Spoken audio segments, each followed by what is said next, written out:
4 عمل انجام دیتے تھے. فوراً جو ہی جناب سیدہ کو آتا دیکھتے 4 عمل انجام دیتے تھے. کون سا عمل؟ سب سے پہلا عمل یہ تھا کہ جو ہی سیدہ کو آتا دیکھتے قام الیہا، سراپا بلند ہو جاتے تھے. کون؟ کوئی معمولی ہستی نہیں، سید المرسلین. قام الیہا، بلند ہو جاتے تھے. اب تک میں اس کا غلط ترجمہ کرتا تھا.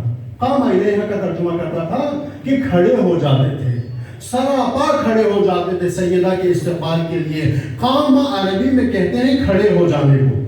عربی میں قام یعنی کھڑے ہو جانا. حدیث میں بھی موجود ہے نا، الحسن والحسین امامان قاما او قعدا. حسن اور حسین امام ہیں، چاہے وہ کھڑے رہیں، چاہے وہ بیٹھے رہیں، چاہے وہ قیام کریں، چاہے وہ صلح کریں، دونوں صورتوں میں امام ہیں. قاما عربی میں کہتے ہیں کھڑے ہو جانے کو. اور کسی کی عزت میں کھڑے ہو جانا، کسی کے استقبال کے لیے کھڑے ہو جانا، اس کو عربی میں کہتے ہیں قام لہا یا قام لہو، اس کے لیے کھڑے ہو جانا.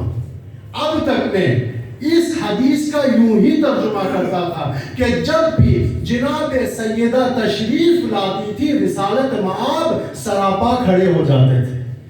لیکن آج جب میں احادیث کا مطالعہ کر رہا تھا تو میں نے وہاں پہ قام لہا نہیں دیکھا. متن حدیث میں موجود تھا قام الیہا، قام کے بعد لہا نہیں تھا، قام کے بعد الیہا تھا. شاید پروردگار چاہتا تھا کہ میں یہ پیغام آپ کو پہنچا دوں. قام لہا کا مطلب یہ ہے کہ جب جناب سیدہ تشریف لاتی تھیں تو جناب سیدہ کے احترام میں رسالت مآب بلند ہو جاتے تھے، کھڑے ہو جاتے تھے، قیام کر لیتے تھے جناب سیدہ کے احترام میں. لیکن متن حدیث میں جو لفظ استعمال ہوا ہے، جو تعبیر استعمال ہوئی ہے، جو ٹرم استعمال ہوا ہے، وہ ہے کہ جب بھی جو ہی جناب سیدہ تشریف لاتی تھی قام الیہا، جناب سیدہ کی طرف قیام کرتے تھے. جب قیام کے بعد الیہا کا لفظ آ جائے یعنی اس کی طرف قیام کرنے کا لفظ آ جائے تو اس کا ترجمہ اب کھڑا ہونا نہیں رہتا. قام الیہا کا ترجمہ یہ بنتا ہے کہ جب جناب سیدہ کو آتا دیکھتے رسالت مآب کھڑے ہو کر سیدہ کی جانب دوڑنا شروع کر دیتے. قام الیہا، لپکتے تھے جناب سیدہ کی طرف، دوڑتے تھے، استقبال کے لیے تشریف لے جاتے تھے جناب سیدہ کی طرف. وَيُرَحِّبْ، دوسرا عمل کیا کرتے تھے؟ جب جناب سیدہ کو آتا دیکھتے فوراً کہتے بیٹی، ام ابیہا، بابا کی ماں، بابا کے گھر میں خوش آمدید.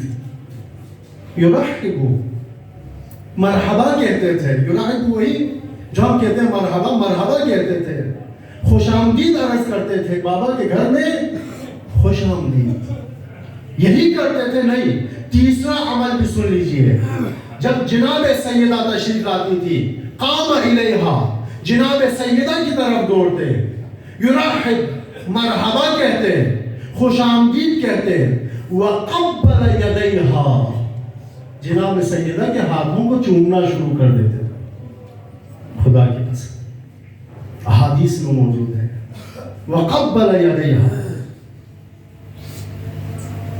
چومنا شروع کر دیتے تھے. چوتھا عمل سننا چاہیں گے کیا کرتے تھے؟